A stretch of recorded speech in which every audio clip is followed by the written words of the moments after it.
Hey, what's up guys? Ken here from the Retro Toyscapades channel. So today I wanted to take a look at one of the standout figures from KENNER'S line of Shadow movie figures from 1994. It's the transforming Shadow figure.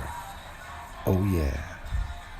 Now before I go on, I just want to take a moment to ask you guys to subscribe to the channel so that we can keep on growing it and bringing you more pop culture commentary that you may or may not be asking for.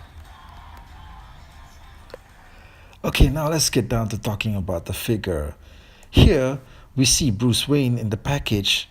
I meant to say Lamont Cranston, who is the non-costumed alter ego of the vigilante known as the Shadow.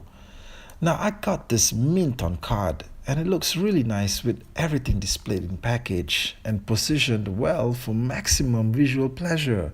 So I kind of don't feel like opening him up. Well, we can still talk about him though. So Lamont Cranston here comes with all the parts you need to change him into the Shadow, including his upper removable body armor, which is also attached to the Shadow's face mask and hat. Now you also get a set of black gloves and a pair of the Shadow's guns. A very nice mix of items, and the sculpting on all of these is really good. Now, at the bottom of the package, you see there's an offer to score yourself a free Shadow hologram ring with the purchase of any 2 Shadow figures. It's great that toy companies back then used to have these promotional offers with the toys. You don't really see that anymore these days. Of course, this promotion is over more than 2 decades ago and likely only applicable to US residents at the time. So for everyone else and everyone who's starting to collect this line again, well, there's always eBay. Okay, so the back of the card has the cross-sell for the other toys in the series, as well as instructions on how to make the transformation from Lamont to the Shadow happen. You know, this was a pretty small line and easy enough for collectors to complete. The batch of figures they produced were mainly variations on the Shadow and some bad guys, but the real gems of the line were the vehicles. Now there were 2 classic style automobiles driven by the Shadow and a bike and sidecar used by the bad guys, and these were all great. Now the vehicles all had hidden concealed weapons that would pop out, basically an alternate combat mode, and were reminiscent of the vehicle mechanics from KENNER'S other famous line of transforming combat toys, Mask.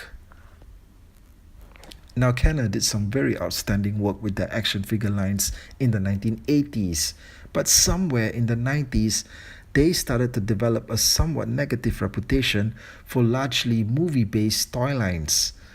Maybe it didn't help that the toys were mostly based on movies that struggled to stay afloat at the box office, such as Waterworld, Congo, and even The Shadow. KENNER was also famous for reusing molds for other toy lines and for their depiction of movie figures that looked nothing like the actors that they were based on. However, they have still done some outstanding work.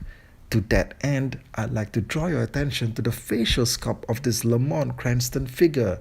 It manages to pull off an uncanny resemblance to a 90s era Alec Baldwin, who played him in the movie. And this is pretty remarkable when you consider the scale of the figure and the limitations of the era. Hey, want 5-inch scale figures based off of Alec Baldwin's portrayal of super spy Jack Ryan from The Hunt for Red October? Use this. So that's the video guys. Hey, want to see more Shadow stuff? Hit me up in the comments. Meanwhile, do like, share and subscribe. And I'll catch you guys again real soon. Thank you.